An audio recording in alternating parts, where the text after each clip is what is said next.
Soos jy nou kan sien is ek buite op ons kampus en nou gaan ek vir julle vertel oor al die goed wat jy rondom jou kan vind wat jy nie hoef te koop nie. So ons gebruik baie by Green School die natuur en ons kom buitentoe vir lesse, ons kyk na die berge en die bome, ons gebruik die skaduwees van die son, wat die son maak. Jy kan blomme pluk om stillewes te verf of te teken, so dis baie opsies wat jy buite kan doen. En dan het ons 'n herwinningssentrum, so ek kry baie goed daar, soos eierboksies, groot stukkies karton, wat baie lekker is vir projekte.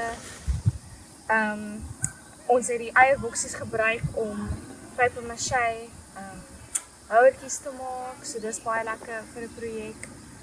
Ons kan verskillende houers gebruik vir jou water, om goed in te sit, so daar's glashouers en hierdie blikkie.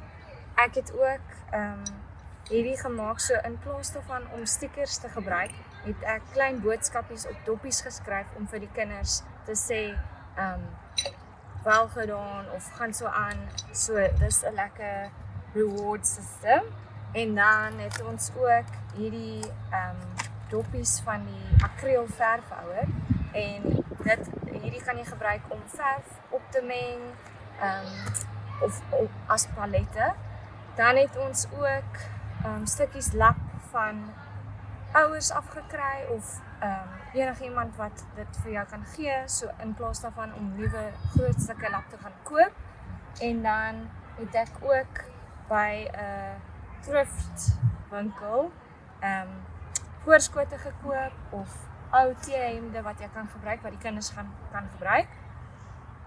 En dan wat ek ook buite gekry het, ons het klei grond opgegrawe en as jy dit met water meng, dan maak dit baie lekker klei wat ons kan gebruik in plaas daarvan om nuwe klei te koop. So gaan buitentoe, kyk wat jy daar buite kan gebruik. Die natuur is 'n wonderlike plek vir 'n kunsklas.